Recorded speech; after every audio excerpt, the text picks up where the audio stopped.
Welcome back and thank you for being with us. This is Khalil Hashim. We're going to move from the previous section talking about economics to talk about the things that we don't want to talk about, such as ticks and mosquitoes and the crawling things that we don't like about Michigan summer.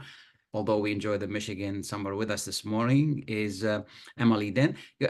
Good morning and thank you for being with us. My pleasure. Thanks for having me. So what do you do with the state? So I am the medical entomologist with the Michigan Department of Health and Human Services. And what that means is I talk about the things people don't want to talk about, like mosquitoes and ticks.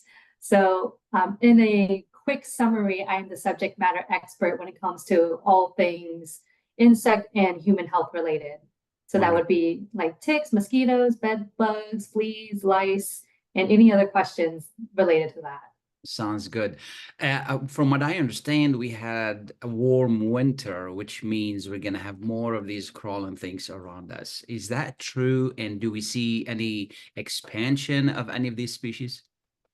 So what I can say is we see expansion with long-term trends. So there has been records of black-legged ticks or deer ticks that transmit Lyme disease expanding in throughout the entire state of Michigan for over the last 30 to 40 years. And so I can say the sort of long-term trends, it's harder for me to say on the year-by-year basis what's it going to be like, because insects like mosquitoes and ticks are very sensitive to temperature conditions. What I can say about this year is since I don't have a prediction model, I do have other ways to get information, and I can talk about that later on in our discussion. But one thing I'm noticing from the information on ticks I'm seeing is that with the La Nina weather cycle we're having this year, I am getting reports of the smaller stage of the deer tick being active right now. Usually we're seeing those ticks active in the spring and early summer months, and then those go away around this time and then come back up again in the fall. So we're seeing what looks like a very extended season. Absolutely, absolutely. And so we're talking about ticks, mosquitoes, fleas. What else should we worry about? So most of what I talk about with news information is mosquitoes and ticks. Okay. There are all sorts of different things for fleas and lice, depending on that. And that's still there. I'm there for those questions, but most of the messaging I have is around avoiding tick and mosquito bites. Okay. And so it's hard for me to say what I'm seeing on mosquitoes so far. So far, it seems about average activity. We are seeing things like mosquitoes and animals test positive for Jamestown Canyon and West Nile virus. I have not had any human cases reported to me yet, but that doesn't mean that there are none out there, maybe. So right around now is when I would be seeing those reports. What is the worst time? Let's talk about mosquitoes first, then we can talk about ticks. When is the worst time for mosquitoes for us to be outside? So that depends on if you mean by how annoying their bites are or disease. And so I make that point because a lot of people think when there are a lot of mosquitoes out, there's more disease. And that's not necessarily true. So a lot of the times when you see those early season biting nuisance mosquitoes, the ones that are just really abundant and very annoying, those are typically not the mosquitoes we are concerned about when it comes to disease. But we are concerned about them because they're really annoying and nobody really enjoys being outside when there's so many of them out. But it is the contradictory logic where, like I said earlier, when it comes to mosquito-borne disease, right about now until fall is the higher risk time, because for reasons of mosquito biology, those are the mosquitoes that live on and can transmit diseases to people, not necessarily the early season ones. So before we hate all mosquitoes, it is correct, is that only female mosquitoes seek blood? That's right. Okay. And they seek it for reproduction. It's not like they eat the blood. Is that correct? That's right. Yeah. So the female mosquitoes are finding blood to nourish their eggs. And what I tell people is that actually all mosquitoes are obligate nectar feeders. They're pollinators. Yeah, So yeah, male or female, all of them do yeah, take nectar as carbohydrates and energy. yeah, yeah. And what are some of the diseases associated with mosquitoes? Okay. So in Michigan, there's West Nile virus. That's the main one that we're concerned about every single year. And then the less common ones also include things like Eastern equine encephalitis, Jamestown Canyon virus, lacrosse virus, and St. Louis encephalitis. Mhm. The first one with the encephalitis, and I'm sorry, the West Nile. Uh, what are the symptoms of that? I mean, how do I know? Because sometimes we get bit and Right. we don't even know. Right, yes. And so the summary when it comes to mosquito-borne diseases that I just talked about in Michigan is that a lot of them have the same sort of symptoms, especially early on. So this can be things like fever, fatigue, muscle aches, um, feeling tired all the time, and all sorts of different things. And with more severe cases, that can lead to brain damage or spinal central nervous system damage. And so the quick summary is that there's no one symptom that says, oh, yeah, that's definitely chickenpox or that's definitely measles, like it is Mhm, for, or mhm, sorry, mhm. there's no one symptom that says that's West Nile or that's Eastern equine. And that's like saying, oh, yep, that's chickenpox. It's not that simple. And clinically, they look a lot the same. It takes special testing to figure out which one of the arboviruses it is. Is it easy for doctors to identify? By clinical symptoms alone, no. So, Yeah. in addition to the clinical symptoms and the history of the patient, there's also confirmatory testing that would need to be done. Like I said earlier, so clinically, when somebody gets sick, you can't tell just by how sick that person is what disease it is. Okay. Okay. And what's the best way for us to protect ourselves from mosquitoes? Prevent mosquito bites. Yeah. So yeah, so I tell people it just takes one mosquito bite to get sick. And like you said earlier, sometimes you don't even know that you're bitten by mosquitoes because they're very sneaky like that. And Yeah. sometimes it's not just it you don't tell how risky something is just by seeing how many mosquitoes are outside. It's not that simple. And so I tell people, especially now through fall, before there's a hard frost, be mindful and think about wearing protective clothing, mosquito repellent, being conscientious of when you're out during different times of the day and what sort of environment you're in. As far as mosquito clothing, is there a specific color that we shouldn't be, we should wear or should not wear? Oh, that's a hard one. So let me think. Generally, light colored clothing is less attractive to mosquitoes. But I've had experiences where it doesn't seem to matter what color clothing I wear. So, Yeah, right, I wish it was that straightforward. yeah. And there are some like really fascinating science behind what makes one person more attractive than another, and all sorts of different, um, even individual preferences amongst mosquitoes can have an impact on how attractive you are. Hmm. And so that's why I say in mine, consider a couple of layers of protection. So, yes, there is clothing, but also things like, let's say if you're traveling, are you going to bring a mosquito net? Because in other countries, those mosquitoes are active at night when people are sleeping, and there may not be air conditioning or window screens or other sort of infrastructure that protects most Americans on a daily basis. Yeah, I do that. I do that. When I Mhm. travel to the Middle East, I take, mosquito nets with me, and now they make it very, compact. You can just take it Yes, and very easy to set up it because you never know what else is there, not just right, mosquitoes. So for me to sleep right. to sleep better, this I like the mosquito net over me.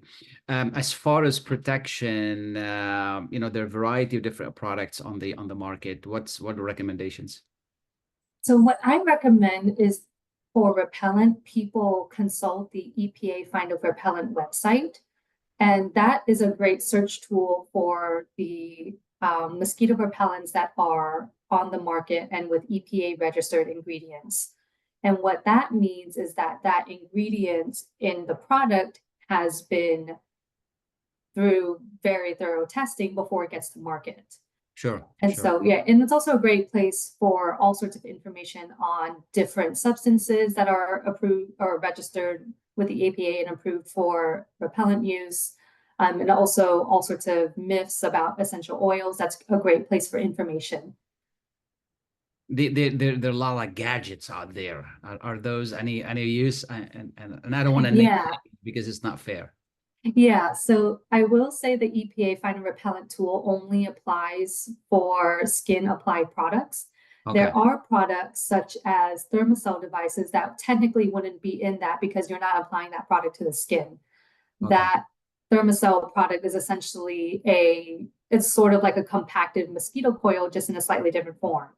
Okay. And Okay. so it's aerosolized and it's not applied to skin.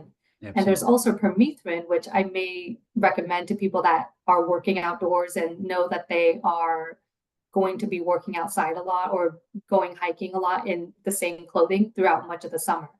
So when I lived in Florida and had those really busy field days, another layer of protection on top of the skin applied repellent was to ahead of time use permethrin on my clothing, and that is the repellent that is only applied to clothing and gear. You don't apply that to skin. So that Okay. would not be part of the EPA kind of repellent tool. Mhm. And likewise, devices like bands and necklaces, things like that would not be included in there. And I can't, yeah, I don't know a whole lot about the devices to say more. Okay. Is there a time of the day when mosquitoes are more active than others? So it depends on a lot of different things. Generally, the rule of thumb is dawn and dusk. That's when a lot of mosquitoes that bite humans and are responsible for disease transmission are out. Of course, that can vary depending on where you are. So if you are in the Middle East, that's a very different sort of mosquito community compared to what we have in Michigan. Sure.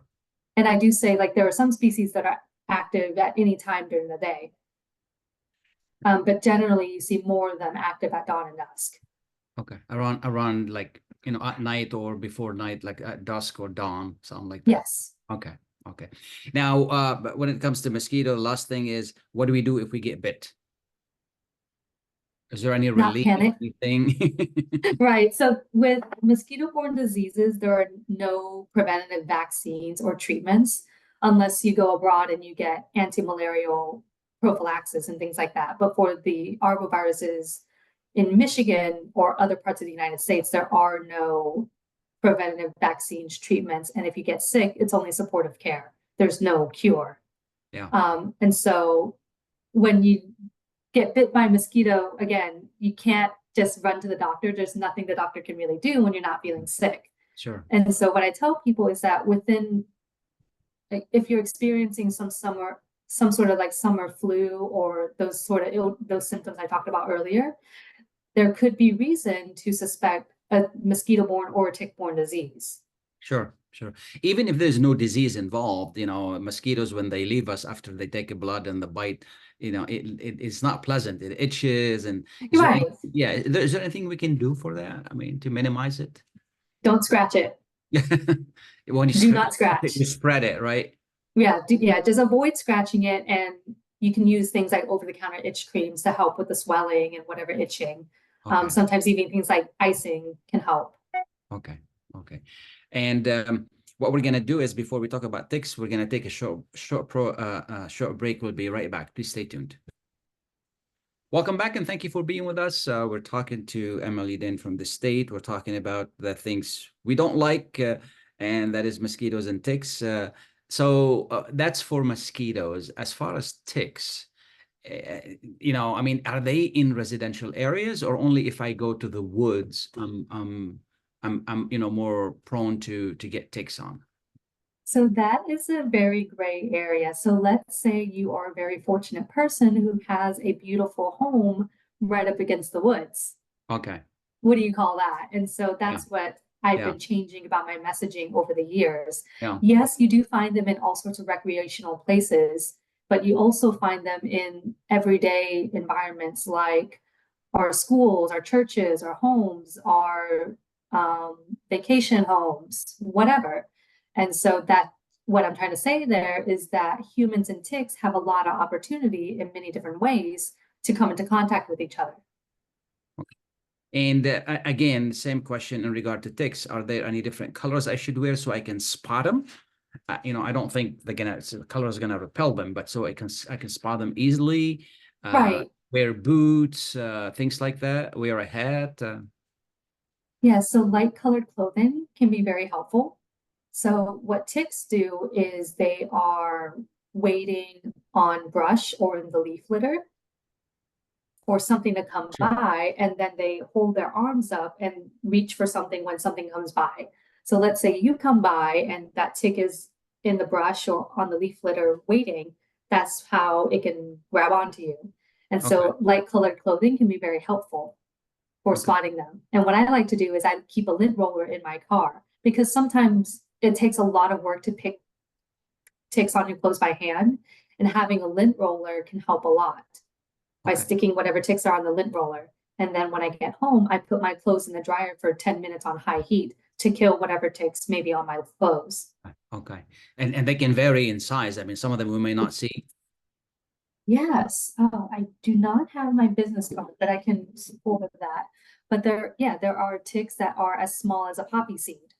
Oh, And okay. those are the ticks that I was talking about earlier, the younger tick that is harder for people to see. And what I tell people is that the longer a tick is on you, if it is infected with something, the more likely it can transmit that something to you.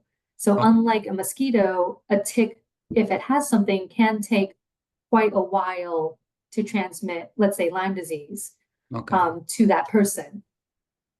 And And so it's the ticks that you overlook or don't pick off of you that can make you sicker compared to the bigger ticks that are easier to see. sure, sure. And are they easy to remove from the body? So I've had all sorts of different experiences. So it depends on how long the tick has been there.